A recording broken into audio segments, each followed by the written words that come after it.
హరి ఓం శ్రీ గురుభ్యో నమః. ఉజ్వలంబై శతయోజనంబుల పొడవొగయి పంచసప్తతి యోజనముల పరుపును గల్గి ఏ పట్టున తరగని నీడ శోభిల్లి నిర్ణీతమగుచు పర్ణశాఖా సమాకీర్ణమై మాణిక్యముల పోలు గల ఫలములదనర్చి కమనీయ సిద్ధయోగ క్రియామయమయి అనఘము ముముక్షు జనాశ్రయంబు భూరి సంసారతాప నివారకంబు నగుచు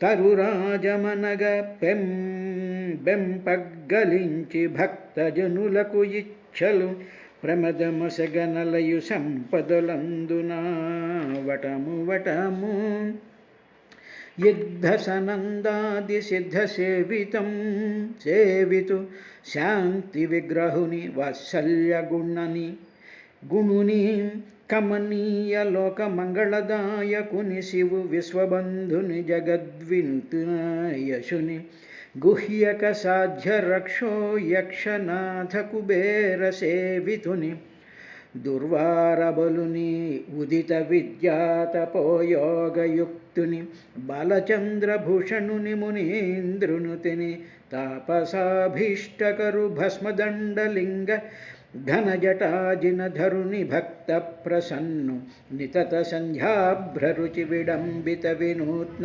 రక్తవర్ణు సనాతను బ్రహ్మమయుని అంచిత వమ పదాంభోరుహము దక్షిణోరుతలంబుననయ్యనునిచి సవ్య జానువు మీద సవ్య బహువు సాచి వలపలి ముంజేత సలిలతాక్ష మాలిక ధరించి మహనీయ తర్కముద్రాయుక్తుడగుచు చిత్తంబులోన అవ్యయంబైన బ్రహ్మానంద కలిత సమాధినిష్ఠుడు వేతమత్సరుడు యోగ పట్టాభిరాముడై ఉచిత వృత్తి రోష సంగతి బాసి కూర్చున్న జముని అనువును దర్భరచిత భృశ్యాసనమున నున్నముని మోక్షు అంచిత యోగ నిరతు అలఘుని అభవుని యోగీంద్రులు వినుచుండగ నారదునితో ప్రియభాషణలు జరుపుచున్న రుద్రుని సలలిత పన్నగ విభూషు సజ్జన పోషుణ్. హరి ఓం శ్రీ గురుభ్యో నమః. వివేక జ్ఞానం ఎప్పుడైతే నశిస్తుందో, నశించిన వెంటనే వివేకము, విచక్షణ, తర్వాత విజ్ఞాన స్వరూపమైనటువంటి భగవంతుడి యొక్క ఆ స్మరణ, ఆ స్మృతి ఎప్పుడైతే నశిస్తుందో అప్పుడు ఆత్మజ్ఞానాన్ని పొందేటువంటి ఆ అవకాశాన్ని ఓ పృథు చక్రవర్తి ఈ జీవుడు పోగొట్టుకుంటాడయ్యా అని చెప్పాడు పృథు చక్రవర్తికి సనత్కుమారుడు అని చెప్పి మైత్రేయ మహర్షి విదురుడికి చెప్పిన తర్వాత ఇంకొక విశేషాన్ని ఆయన చెప్పాడయ్యా విదుర అంటూ, నాతః పరతరో లోకే పుంసాస్వర్ధవ్యతిక్రమ యదధ్యన్యస్య ప్రేయస్త్వమాత్మనస్వవ్యతిక్రమాత్. వ్యక్తికి ఓ విదుర, ప్రతి వ్యక్తికి కూడా ఆత్మ అనేటువంటిది అత్యంత ప్రియమైనటువంటిది అని పృథు చక్రవర్తికి చెప్తూ, ఆత్మ అంటే నేను అనేటువంటిది ప్రతి వ్యక్తికి కూడా చాలా అత్యంత ప్రియమైనటువంటిది. అది ఇప్పుడు అటువంటి ఆత్మ సంబంధం బట్టే ఆ ప్రియత్వము అనేటువంటి ఆ భావం ఉండడం చేతనే ఈ అనాత్మలైనటువంటి మిగతా దేహాల మీదకి ఈ వ్యక్తికి ప్రీతి కలుగుతోంది అన్నాడు. అంటే ఏమిటి? నేనంటే నాకు ఇష్టము, ఇది మామూలుగా. ఇక్కడ నేను అనేటువంటి రెండు నేనులు ఉన్నాయి. ఒకటేమిటంటే ఆత్మస్వరూపమైనటువంటి స్వయం జ్యోతి స్వరూపమైనటువంటి సత్యం జ్ఞానమనంతమైనటువంటి పరబ్రహ్మ హృద్దేశే తిష్టతి అనేటువంటి ఆ పరమాత్మ యొక్క ఆ స్ఫురణ, అది అసలైనటువంటి నేను. ఆ నేను ఏం చేస్తుంది అంటే శరీరంతో కలిసిపోతాం. శరీరం దాంట్లో నుంచి శరీరాలు వస్తున్నాయి. ఈ వచ్చినటువంటి శరీరాలలోకి, ఈ ఉపాధుల్లోకి ఈ జ్ఞానము కలిగిపోయినప్పుడు ఆ శరీరాలలో జీవత్వ భావం వస్తుంది. జీవత్వ భావం వచ్చి ఆ జీవత్వ భావము శరీరంతో కలిసిపోయి నేను శరీరము అనుకునేటువంటిది ఉంటుంది. ఇప్పుడు అసలైనటువంటి నేను ఆత్మస్వరూపం. ఆ ఆత్మస్వరూపం తనలో తాను ఎప్పుడూ రమిస్తూనే ఉంటుంది. తన యందే తనకి ప్రీతి కలిగి ఉంటుంది. సో తన యందే తాను ప్రీతి కలిగినటువంటి ఆ ఆత్మస్వరూపం యొక్క ఆ స్థితి దేహాదులలోకి ప్రవేశించేటప్పటికి ఏమవుతుందంటే ఆ ప్రీతి, ఆ తనము, ఆ ఇష్టము, తన మీద తనకు ఇష్టము అనేటువంటి ఆ రతి శరీరానికి ఎంటర్ అయిపోయి ఈ మిథ్యా నేను శరీరం అనుకునేటువంటి వాడికి కూడా మిగతా తన దేహం మీద వాడికి ప్రీతి కలుగుతుంది. ఇలాగ తన దేహం మీద ఎప్పుడైతే ప్రీతి కలిగిందో మిగతా దేహాలు ఉంటే చెట్లు కావాలి, పుట్టలు కావాలి, మనుషులు కావాలి, భవనాలు కావాలి, వస్తువులు కావచ్చు, ఏవైనా కావచ్చు, మిగతా దేహాల మీద కూడా ఈ ప్రీతి అనేటువంటిది కలుగుతుంది. ఎందుకంటే తన దేహం మీద, తన మనసు మీద, తన సుఖాలు, సంతోషాలు, తన యొక్క దుఃఖాల మీదే తనకి ప్రీతి ఉండడం చేత ఈ ప్రీతి అనేటువంటి లక్షణము మిగతా దేహాల మీద కూడా పడిపోతూ ప్రీతి కలిగిస్తుందయ్యా అని చెప్తూ లోకంలో పుంసః వ్యక్తికి అతః ఈ ఆత్మనః ఈ ఆత్మ అసలైనటువంటి తన యొక్క ఆత్మ వ్యతిక్రమాత్ తన చేతనే నాశనం అయిపోతుంది. ఎందుకు అంటే మిగతా దేహాల మీదకి ప్రీతి కలగడం, మిగతా వస్తుజాలం మీద ప్రీతి కలగడం, అవి నావి అనుకుంటూ ఉండడం, వాటితో లావాదేవీల వల్ల సుఖదుఖాల్ని ప్రోధి చేసేసుకునేటువంటి లక్షణం వల్ల ఏమవుతుంది అంటే తన అసలైనటువంటి ఆ సౌందర్య స్వరూపమైనటువంటి జ్ఞానస్వరూపమైనటువంటి ఆత్మని తను నాశనం చేసేసుకుంటున్నాడు. దాన్ని పట్టించుకోకుండా ఈ బాహ్యమైనటువంటి అనాత్మమైనటువంటి శరీరాల మీద పెంచుకుంటున్నాడు. ఇది ఇలాగ పెంచుకోవడం వల్ల ఏమిటి పరతరహ చాలా గొప్పదైనటువంటి, చాలా పెద్దదైనటువంటి అర్ధవ్యతిక్రమ తన స్వీయ ప్రయోజనాన్ని నాశనం చేసేసుకుంటున్నాడు. తాను పరమాత్మ స్వరూపమైనటువంటి ఆత్మచైతన్య ప్రకాశమైనటువంటి సమస్త శక్తి సమన్వితమైనటువంటి ఆ పరబ్రహ్మ స్వరూపాన్ని అసలైనటువంటి ఈ నేను చుట్టూ ఈ పంచభూతాత్మకమైనటువంటి అనిత్యమైనటువంటి నిత్యము మారిపోయేటువంటి వికారాలు చెందేటువంటి దేహము మనస్సును నేను అనుకునేటువంటి స్థితిలోకి వచ్చేసి అసలైనటువంటి నేనుని నాశనం చేసేసుకుని అలా చేసుకున్నాడు బాగానే కొని అంతటితో అలా ఉంటున్నాడా అంటే అన్యస్య ప్రేయస్త్వం మిగతా దేహాల మీద ప్రేమలు పెంచేసుకుంటున్నాడు. తనలాంటి దేహాలు తన దేహం ఎలా ఉందో మిగతా దేహాలు అలాగే ఉన్నాయి. తన దేహాల్లో ఏ కోరికలు కలుగుతూ ఉన్నాయో మిగతా దేహాల మీద కూడా వీడికి అటువంటి కోరికలే కలుగుతున్నాయి. ఇక్కడ దేహాలు అంటే మానవుల యొక్క శరీరాలనే కాదు, ఏదో కుక్కలని, పిల్లులని, చెట్లని, మనుషులని, వస్తువులని, ఇవన్నీ దేహాలే.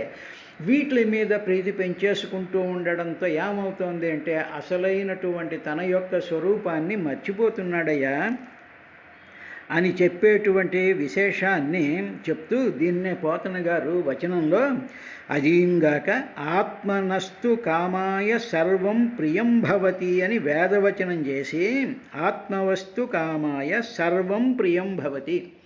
ఇప్పుడు అసలైనటువంటి పరమాత్మ యొక్క ఆ ఆత్మతత్వాన్ని తెలుసుకున్నట్లయితే, దాన్ని అనుభవించినట్లయితే ఏం జరుగుతుంది అంటే ఆత్మను ప్రేమించేటువంటి వాడికి ప్రపంచంలో కనిపిస్తున్నటువంటి ప్రతి దాని మీద కూడా ప్రేమ ఉంటుంది అని వేదం చెప్తోంది. ఏ విధమైనటువంటి ప్రేమ? వస్తుగతమైనటువంటి, శరీరగతమైనటువంటి, స్వార్థపూరితమైనటువంటి ప్రేమ కాదు. ఆ ప్రేమ ఏమిటి అంటే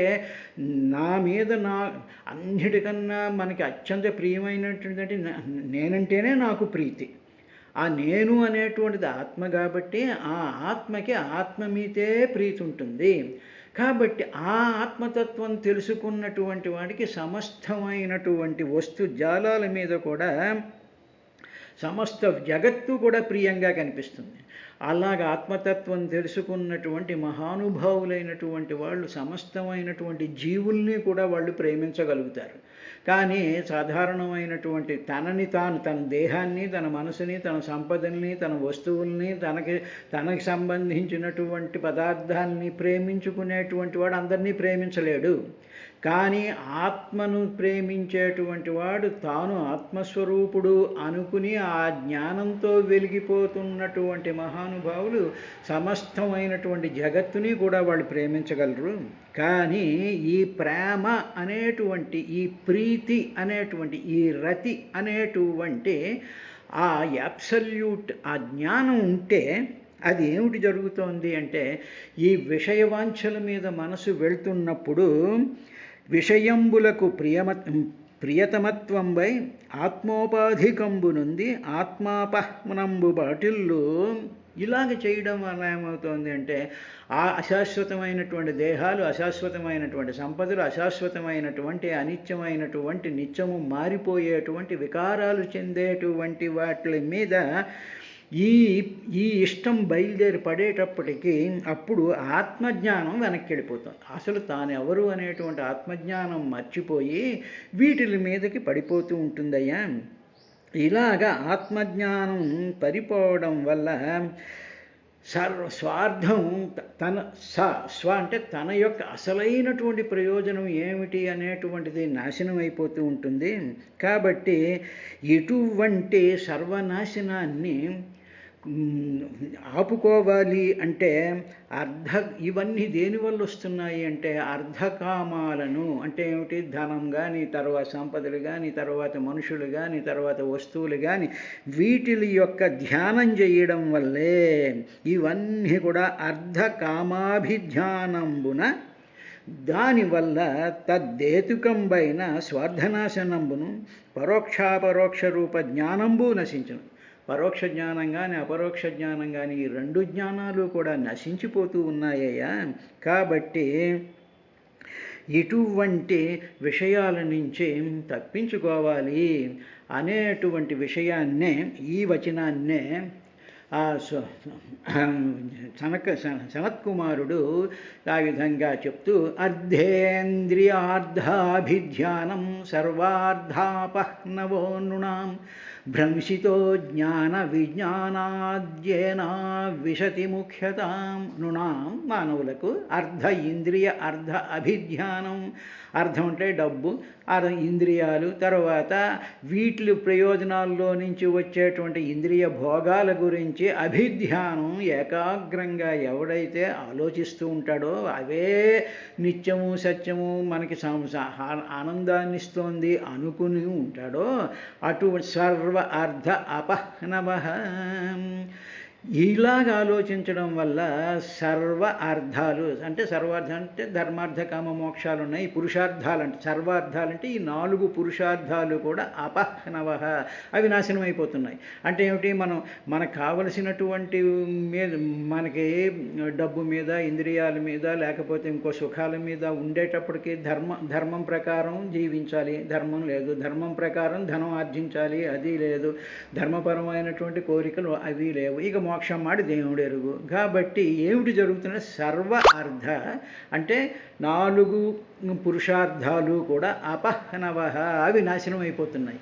నాశనం అయిపోయేటప్పటికీ ఏమిటి జరుగుతోంది అంటే, ఏన జ్ఞాన విజ్ఞానాత్ భ్రంశితః, ఎప్పుడైతే వీటి మీద దృష్టి వెళ్ళిందో జ్ఞాన విజ్ఞానాత్ భ్రంశితః, ఆ పరమాత్మ సత్యం జ్ఞానం అనంతం బ్రహ్మ అనేటువంటి ఆ జ్ఞానం యొక్క విజ్ఞానాత్, జ్ఞానం అంటే థియరీ, విజ్ఞానం అంటే ప్రాక్టికల్. కాబట్టి ఆ పరమాత్మ యొక్క జ్ఞానం నుంచి దానిని అన్వయించుకుని ప్రాక్టికల్గా అప్లికేషన్ చేసుకునేటువంటి ఆ థియరీ అండ్ ప్రాక్టీస్ నుంచి భ్రష్టుడైపోతూ ఉన్నాడు. భ్రష్టుడైపోయి ఏమిటి జరుగుతుంది? ఇలా భ్రష్టుడైపోయినటువంటి వాడు ఏమో ముఖ్యత అవిశతి, వచ్చే జన్మల్లో చెట్లు చేమల రూపంలో పుడతాట. అంటే ఏమిటని ఇప్పుడు చెప్పదలుచుకున్నది ఏమిటి అంటే, ఈ పరమాత్మను మర్చిపోయి మన హృదయంలో భగవంతుడు ఉన్నాడు. ఆ భగవంతుడు యొక్క ఆత్మ చైతన్య ప్రకాశం చేతే మన ఇంద్రియాలు పనిచేస్తున్నాయి, బుద్ధి పనిచేస్తోంది, మనకి ఆ విచక్షణ జ్ఞానం ఇచ్చాడు. సత్యం అనేటువంటి ఆ పరమాత్మ వల్లే నేను మాట్లాడగలుగుతున్నాను, చూడగలుగుతున్నాను. ఆ అంతర్జ్యోతే నా శరీరం నిండా అణువులోనూ కూడా పూరింపబడిపోయి నిలిచిపోయి ఉండి నా జీవకణాలని బతికిస్తూ ఉంది. ఆ ప్రాణశక్తి స్వరూపమైనటువంటి ఆ స్వయంజ్యోతి స్వరూపమైనటువంటి వాడిని మొట్టమొదటిగా సాకార రూపంలో మన హృదయంలో, మన మనసులో, మన ఆలోచనల్లో, మన నోట్లో అదే విధాన్ని ధ్యానిస్తూ ఉండేటువంటి పరిస్థితిని మనం గుళ్ళో మర్చిపోయి, ఇంట్లోనూ మర్చిపోయి, ఏకాంతంలోనూ మర్చిపోయి, పూజా మందిరంలో కూడా ఏవేవో ఆలోచనతో నిండిపోయి ఇతర విషయాల మీద మనం ధ్యానం పడినప్పుడు అప్పుడు మనకి ఏం జరుగుతుంది అంటే, ఈ జీవితం సుఖంగానే గడిచిపోతుంది, భోగాలు ఉన్నాయిగా, ఫోటోలు ఉన్నాయిగా, కొత్త కార్యక్రమాలు ఉన్నాయిగా, ఈ హాయిగా గడిచిపోతూ ఉంటుంది. కానీ ఆ భగవత్ సంబంధమైనటువంటి స్పృహ లేకుండా జరిగిపోతూ ఉంటే అప్పుడు ఏం జరుగుతుందంటే, ఆ గుళ్ళు ఎదురుగానో, మార్కెట్లలోనో, లేకపోతే ఆ రోడ్ల పక్కనో చెట్లు చేమల రూపంలో పుడతా ఉంటాయి. కాబట్టి మనకి చెట్టు కింద ఉండాలి అంటే ఇటువంటి పనులు చేయాలి అని చెప్తోంది భాగవతం. అయిన తర్వాత ఇంకా పృథు మహారాజుకి సనత్ కుమారుడు ఇంకా ఈ విధంగా చెప్పాడయ్యా, నా కుర్యాత్ కరిహిచిత్ సంగం తమస్తీవ్రం తితీరిషు ధర్మార్థ కామమోక్షాణం యదత్యంత విఘాతకం అని ఒక అద్భుతమైనటువంటి విషయాన్ని చెప్పాడు. ఇది క్యూరియాసిటీ మీద పృథు చక్రవర్తికి ఆయన వివరించాడు సనత్ కుమారుడు. క్యూరియాసిటీ అనేటువంటి పదాన్ని ఉంది, దీన్నేమో సంగము అంటారు. సంగము అంటే ఏమిటంటే ఆసక్తి అని అర్థం. ఏమండి ఆసక్తి లేకపోతే సైన్స్ ఇంతలో ఉండదు కదండి అంటాం. అది పక్కన పెడదాం ప్రస్తుతానికి. ఆసక్తి వల్ల ఏం జరుగుతుంది అనేటువంటిది ఏమిటి అంటే,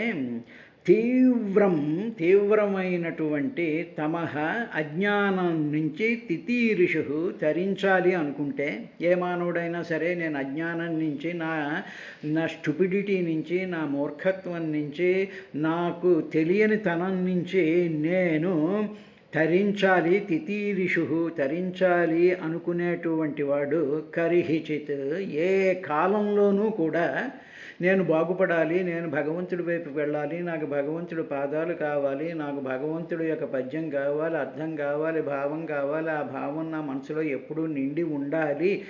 ఆ విధంగా తరించడానికి మొట్టమొదటి స్టెప్ నీ వెయ్యాలి అనుకుని ఎవరైనా కరిహిచిత్ ఎప్పుడైనా అనుకున్నాడు అనుకోండి, అలా అనుకున్నటువంటి వాడు మొట్టమొదటి చెయ్యాల్సినటువంటి ఫండమెంటల్ స్టెప్ ఏమిటి అంటే, సంగం న కుర్యాత్, ఆసక్తి పెంచుకోకూడదు. సంగం అంటే ఆసక్తిని, పీకులాటను, అంటించుకోవడాన్ని, దీనిని న కుర్యాత్ చేయరాదు. అంటే ఇప్పుడు సాధారణంగా మానవులందరూ ఏం చేస్తూ ఉంటామంటే, ప్రతి దాని మీద మనకి ఆసక్తే. వస్తువుల మీద ఆసక్తి, కూరల మీద ఆసక్తి, బట్టల మీద ఆసక్తి, ఒంటి మీద ఆసక్తి, వస్తువుల మీద ఆసక్తి, తర్వాత పక్క వాళ్ళ మీద ఆసక్తి, ఏ గుళ్ళోకో, ఏ మార్కెట్కో, ఏ పార్కుకో వెళుతూ ఉంటే ఆ కొత్తగా ఎవరైనా కానీ ఎవరండి వీళ్ళు అని చెప్పి వాళ్ళ మీద ఆసక్తి, వాళ్ళ అడ్రస్ ఏమిటి, వాళ్ళ ఫోన్ నెంబర్లు ఏమిటి, వాళ్ళు ఏం ఉద్యోగం చేస్తారు, వీళ్ళేం ఉద్యోగం చేస్తారు. ఒకవేళ గుళ్ళోకి రోజు వచ్చేటువంటి వాడు రాలేదు అనుకోండి, ఎందుకు ఈవేళ రాలేదు అనేటువంటి ఆసక్తి. ఇలాగా ఇవి చాలా దీనివల్ల వచ్చిన నష్టం ఏమిటండి అంటే చాలా నష్టం ఉంది. అది ఏం జరిగిస్తుంది అంటే ఇటువంటి పనికిరానటువంటి ఆసక్తులు, ఎక్కడ ఈ ఆసక్తులు చూపకూడనటువంటి గుళ్ళు కానీ, గోపురాలు కానీ, తీర్థస్థానాలు కానీ, లేకపోతే ఏకాంతంలో ఉండేటప్పుడు ఇటువంటి ఆసక్తులు ఉండడం వల్ల ఏమి జరుగుతుంది? అత్యంత విఘాతకం. ఇటువంటి ఆసక్తుల వల్ల చాలా అత్యంత విఘాతకం, చాలా విఘాతం కలిగిస్తాయి ఇటువంటి ఆసక్తులు. దేనికి విఘాతం కలిగిస్తాయండి అంటే ధర్మార్థకామ మోక్షాణ. ధర్మార్థకామ మోక్షాలు అనేటువంటి 4 పురుషార్థాలని దానికోసం మన బతుకులు ఉన్నాయి. వీటికి అత్యంత విఘాతకం కలిగిస్తాయి. ఏమిటి అంటే unnecessary curiosities about other people, other things and other information. ఈ పనికిరానటువంటి ఇన్ఫర్మేషన్ మీద, పనికిరానటువంటి వస్తువుల మీద, పనికిరానటువంటి మనుషుల మీద, పనికిరానటువంటి కొత్త కొత్త కార్యక్రమాల మీద నిరంతరము కూడా ఆసక్తి పెంచుకుంటూ, అవే మాటలు మాట్లాడుకుంటూ, అవే చూసుకుంటూ ఇవన్నీ ఏం చేస్తున్నాయి అంటే అత్యంత విఘాతకం ధర్మార్థకామ మోక్షాణ. చాలా కొండ బద్దలు కొట్టినట్టు సనత్ కుమారుడు చెప్పాడు. స్వామి సనత్ కుమారుడు చెప్పాడు, మే ఆసక్తులు మేము మాత్రం, మా ఫోటోలు మాకు కావాలి, మా కబుర్లు మాకు కావాలి, ఏదో కాలక్షేపం పోతాం, కాలక్షేపం కోసం అక్కడికి వెళ్తాం, ఇక్కడికి వెళ్తాం, ఏవో పనులు చేసుకుంటాం. మధ్య మధ్యలో ఒకసారి ఇలా దండం పెట్టి విశ్వం విష్ణు వషట్కారో భూత భవ్య భవత్బభు అంటూ ఉంటాం. మళ్ళీ వీళ్ళు వచ్చారా వాళ్ళు వచ్చారా అని చూస్తూ ఉంటాం. కొత్త చీరలు వచ్చాయని చెప్పి షాపుల్లోకి వెళుతుంటాం. ఇవన్నీ మామూలుగా చేసేస్తుంటాం. మాకు ధర్మార్థకామ మోక్షాలు, ఈ కబుర్లు మాకు వద్దు అనుకునేటువంటి జనాలతో ఈ ప్రపంచం నడుస్తూ ఉండని నడవనివ్వండి. సనత్ కుమారుడు చెప్తున్నాడు కాబట్టి మనకి దాని మీద ఏమాత్రం ఆ శ్రద్ధ భక్తి అవి ఉంటే ఈ ఆసక్తుల్ని మనం నెమ్మదిగా కట్ చేసుకోవడం ప్రారంభించడం, అదే మొట్టమొదటి సాధన అవుతుంది. కాబట్టి మనలో ఏమిటి ఆసక్తులు ఉన్నాయి అని మనల్ని మనం గ్రహించుకున్నాం అనుకోండి. నాకు ఈ మనిషి మీద ఆసక్తి ఉంది, ఈ వస్తువు మీద ఆసక్తి ఉంది, ఈ ఆభరణం మీద ఆసక్తి ఉంది అని మనకు తెలుస్తుందిగా. తెలిసినప్పుడు బలవంతంగా okay let me not think about that fellow. ఆ మనిషి వచ్చాడా, కూర్చున్నాడా, చేశాడా, నడిచాడా అనేటువంటి ఆసక్తులు మొట్టమొదటి మానేయండి. అది కట్ చేసుకోండి. అలా కట్ చేసుకునేటప్పటికి ఆసక్తిని కట్ చెయ్యడం అనేటువంటి ప్రాసెస్ మనలో బయలుదేరినప్పుడు అప్పుడు మన బుద్ధి ధర్మార్థకామ మోక్షాణ అటువైపుకి మళ్ళుతుంది. ఇవి పెట్టుకుని దాని వైపుకు మనసు మళ్ళించాలి అంటే మళ్ళించేటువంటి ప్రసక్తి లేదు. చాలా నిష్కర్షగా చెప్తున్నాడు పృథు చక్రవర్తికి. సరబ్రహ్మ స్వరూపమైనటువంటి ఆయన చెప్తున్నాడు. దీనినే ఏమిటి చెప్పారు అంటే అనఘ ఈ సంసారమతిశయంబున తరింపగ మది నిశ్చయించువాడు. ఈ సంసారాన్ని తరించాలి అని మనసులో నిశ్చయించినవాడు, నిశ్చయం చేసుకున్నాడు అనుకోండి, ఈ గోల భరించలేకపోతున్నాం, ఈ న్యూసెన్స్ అంతా ఉంది, దీని నుంచి తప్పించుకోవాలి అని ఎవరైనా నిశ్చయించుకుంటే బుద్ధున్నవాడు గైకొని ధర్మార్థకామ మోక్షములకు అతి విఘాతకమెట్టి ఎద్ది అట్టి దాని వలన సంగము చేయవలదు. ఈ ధర్మార్థకామ మోక్షాలకి, మన సాధనలకి, మన భక్తికి, వీటిలన్నిటికీ కూడా ఏవైతే విఘాతం కలిగిస్తూ ఉన్నాయో అంటే బాహ్యమైనటువంటి వస్తువులు, బాహ్యమైనటువంటి మనుషులు, బాహ్యమైనటువంటి వాళ్ళ మాటలు, వాళ్ళ మాయలు, ఆ తర్వాత ఏదో ఇవి సంపాదించాలా, అవి సంపాదించాలా, అవి చేయాలి, ఇవి చేయాలి అనేటువంటి ఇవన్నీ కూడా ధర్మార్థకామ మోక్షాలు విఘాతం కలిగిస్తూ ఉండేటువంటి వాటిలతో విఘాతకమెద్ది అట్టి దాని వలన సంగము చేయవలదు. దానితో సంఘం చేయకూడదు, దానితో ఫ్రెండ్షిప్ చేయకూడదు, దాని చుట్టూ తిరగకూడదు. ఏదైనా కొత్త కార్యక్రమం లేదండి మాకు వీలు కాదు, మాకు కుదరదు, కొత్త కొత్త కార్యక్రమాల్లో ఉండి ఆ టైం అంతా కూడా మేము భగవంతుని ధ్యానం చేసుకుంటాం అనేటువంటి ఒక స్థిర నిశ్చయం చేసుకున్న వలన ధర్మాదులందు త్రివర్గంబునంతకొగ్రభయతమంబగుటను పరమ మోక్షంబె ముఖ్యార్థమై వెలసిల్లు నండ్రు బుధులు. అని ఇటువంటి సంఘాన్ని త్యజించడమే మోక్షం అనేటువంటి విషయాన్ని బుధులు పెద్దలైనటువంటి వాళ్ళు చెప్తూ ఉంటారయ్యా. తర్వాత ధర్మార్థ కామాలు మూడు కూడా అనిత్యాలే. ఆ ధర్మం కానీ అర్థం కానీ కామం కానీ అనిత్యమే. ఇవాళ ఎప్పుడో చిన్నప్పుడు ఉండేటువంటి కోరిక ఇప్పుడు మనకు ఉండకపోవచ్చు, అది అనిత్యం. తర్వాత ధర్మం చిన్నప్పుడేమో బ్రహ్మచర్యాశ్రమం ధర్మం, ఆ ధర్మం గృహస్థాశ్రమంలోకి వచ్చినప్పుడు ఆ ధర్మాలు గృహస్థాశ్రమ ధర్మాలు పాటిస్తాం కానీ బ్రహ్మచర్యాశ్రమ ధర్మాలు పాటించాం. కాబట్టి అటువంటి ధర్మాలు, అదేవిధంగా కోరికలు, తర్వాత ధర్మ అర్థాలు, తర్వాత ప్రయోజనాలు, దానికి సంబంధించినటువంటివి ఇవన్నీ కూడా అనిత్యాలు. కానీ నిత్యమైనటువంటిది ఏమిటంటే మోక్షం ఒకటే పరమ పురుషార్థం. మోక్షం అంటే వీటన్నిటి నుంచి విడిపడి ఒక్క భగవంతుడు ఒకడే కావాలి, భగవంతుడి యొక్క పాదాలే కావాలి, భగవంతుడి యొక్క స్పృహే కావాలి, భగవంతుడి యొక్క పద్యమే పాఠమే శ్లోకమే అదే ఆలోచన మనసు నిండా ఉండాలి.